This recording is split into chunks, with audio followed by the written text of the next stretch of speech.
Selamat datang di channel kami. Kali ini kita akan membahas seberapa kuat alutsista pasukan Rusia. Video ini hanya bersifat edukasi tanpa mendukung agenda politik manapun. Perkembangan alat utama sistem persenjataan, alutsista. Rusia dari pasca Perang Dunia II hingga hari ini adalah kisah tentang transisi besar, dari doktrin produksi massal ala Uni Soviet menuju platform berteknologi tinggi dan presisi di era Federasi Rusia modern. Pengembangan rudal balistik Rusia mampu menembus sistem pertahanan udara modern, membawa muatan berlapis, dan beroperasi pada kecepatan hipersonik. Hingga pertengahan 2026, terdapat 3 sistem rudal balistik utama yang menjadi inti dari daya gedor strategis dan taktis Rusia. Sarmat adalah rudal balistik antar benua, ICBM, kelas berat berbasis silok yang berbahan bakar kail.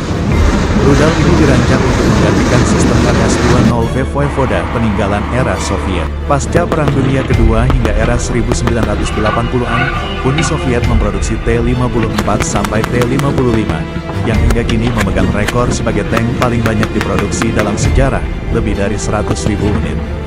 Desain ini terus disempurnakan hingga lahirnya T-72 pada dekade 70-an.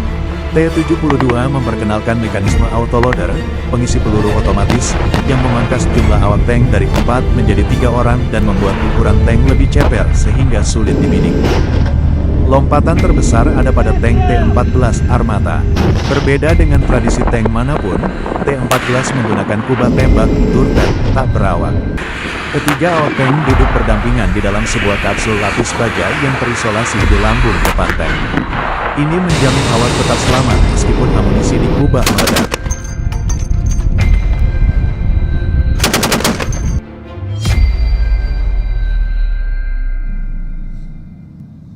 Senjata seperti rudal balistik udara Kinzhal dan rudal anti kapal Zircon dirancang untuk melesat di atas Mach 5 dengan kemampuan manuver tak terprediksi, menjadikannya sangat sulit dicegat oleh sistem pertahanan udara konvensional Barat.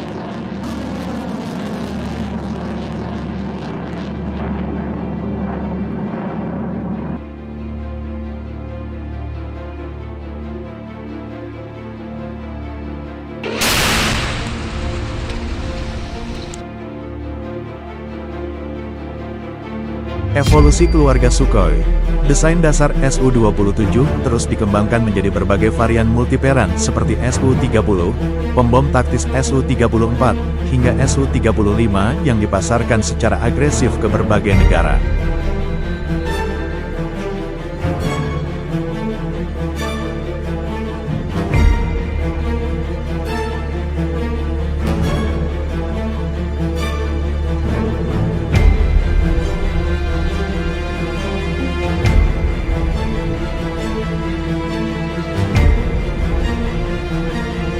S-500 dirancang sebagai payung strategis di puncak hierarki.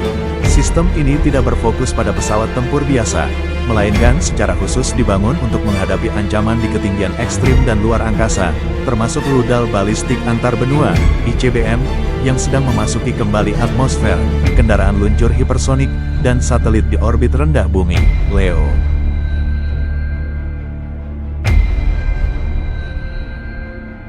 S-400 adalah sistem pertahanan udara strategis yang paling banyak dikerahkan oleh Rusia dan menjadi inti dari perlindungan wilayah udara mereka.